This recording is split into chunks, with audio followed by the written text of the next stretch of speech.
کچھ عورتیں نبی علیہ السلام کی بارگاہ میں حاضر ہوئی، عرض کی یا رسول اللہ یہ جو مرد ہے نا، مرد حضرات یہ ہر کام میں ہم سے آگے نکل جاتے ہیں۔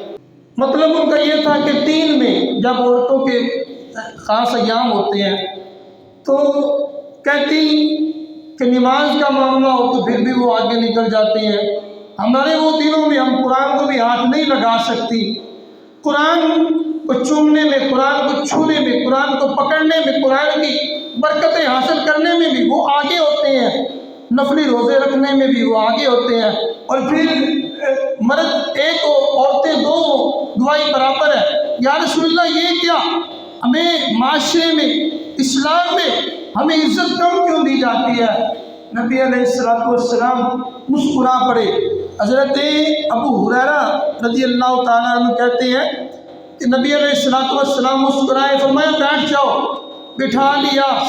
پھر حضور علیہ السلام نے ان عورتوں کو کہا میں تمہارے سوالوں کا جواب دیتا ہوں۔ نبی علیہ السلام نے فرمایا کہ جب تم میں سے کسی عورت کے پیٹ میں بچہ ہوتا ہے نا، بچہ، حضور علیہ السلام فرماتے ہیں کہ اس کی شان، اس کا مقام اس بندے سے زیادہ ہے جو میدان جہاد میں نکل کر جہاد کرتا ہے، اس کا مقام اس سے کم ہے اور اس کا مقام اس سے زیادہ ہے۔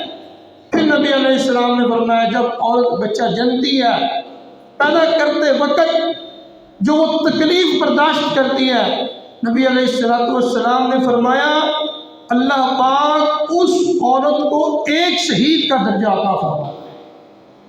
پھر نبی علیہ السلام نے فرمایا جب وہ بچے کی پرورش کی خاطر رات کو اٹھتی ہے، وہ بچہ پیشاب کرتا ہے، اپنے جسم کو آلودہ کرتا ہے یا روتا ہے، اس کو بھوک ستاتی ہے، جو کہ اس کو دودھ دیتی ہے، نبی علیہ السلام نے فرمایا جو بندہ ساری رات قیام کرتا ہے نا، اللہ تبارک و تعالیٰ اس سے بھی زیادہ بچے کی خدمت کرنے والی عورت کو ثواب عطا فرماتا ہے۔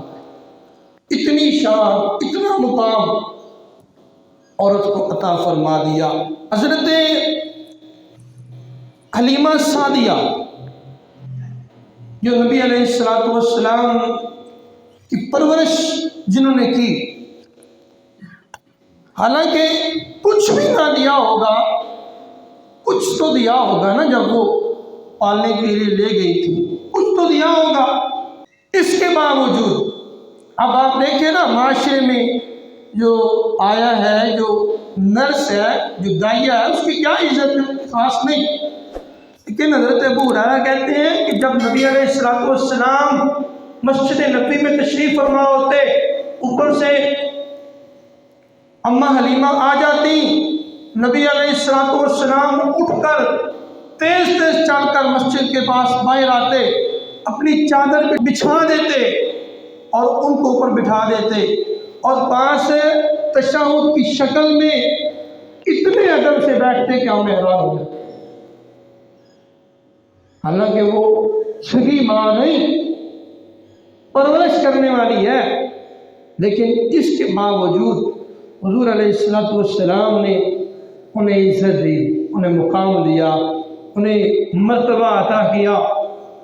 امام جلال الدین سیوطی رحمۃ اللہ تعالیٰ علیہ فرماتے ہیں کہ جب فتح مکہ ہوا نا، پہلے کیا تھا، کوئی ایک آدھا بندہ مسلمان ہوتا، دین میں آتا، اب وقت یہ تھا کہ لوگ گروہ در گروہ ورائت الناس یدخلون فی دین اللہ افواجا، اور لوگ فوجوں کی فوجیں لے کر آتے اور اسلام میں داخل ہو جاتے۔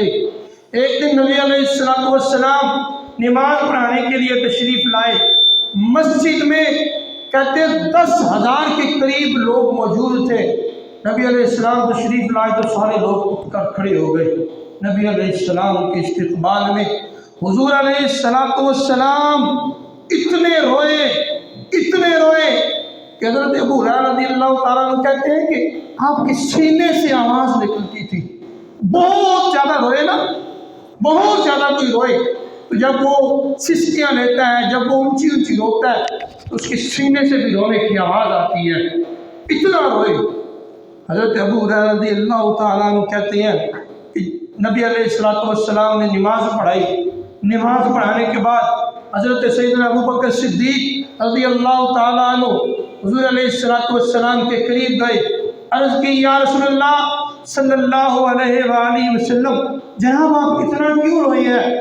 آج تو کوئی رونے کا سبب بھی نہیں تھا، کوئی ظاہری بات نہیں سمجھ آ رہی تھی کہ آپ اتنا کیوں رو رہے تھے؟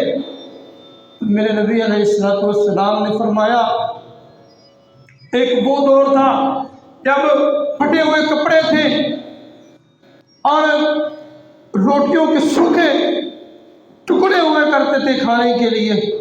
میری ماں نے تو وہ دور دیکھا ہے، میری ماں نے میری یہ شانیں، یہ عروج، یہ مرتبہ، یہ مقام میری ماں نے نہیں دیکھا۔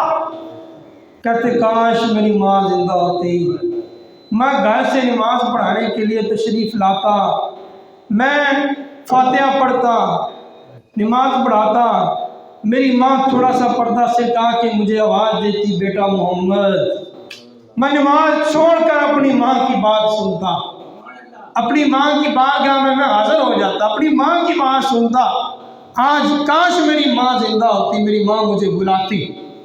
بتا دیا جو ماں کا مرتبہ ہے نا وہ نماز سے زیادہ ہے، ماں کی شان نماز سے۔ یہاں لوگ کیا کرتے ہیں؟ ماں کی بے ادبی کر کے مسجد میں آ کے لمبے لمبے سجدے کر کے اللہ سے دعائیں کرتے ہیں، کسی کام کی وہ سجدے نہیں، کسی کام کی وہ دعائیں نہیں۔ وہ پیروں کے پاس جاتے ہیں، پیروں کو نذرانے دیتے ہیں، تعویذ مانگتے ہیں، کوئی کسی کام کا تعویذ نہیں ہے۔ اگر ماں کا ادب نہیں ہے، باپ کا ادب نہیں ہے، ماں باپ کائنات میں سب سے عظیم ہستی ہیں، سب سے عظیم رہنما ہے، سب سے عظیم پیر ماں ہے، سب سے عظیم پیر باپ ہے۔ کوئی بندہ اپنی ماں کی عزت، اپنے باپ کی عزت کر جانتا ہے تو معاشرے میں کامیاب ہے، نہیں کر جانتا وہ معاشرے میں کامیاب نہیں ہے، ناکام ہے، وہ برباد ہے۔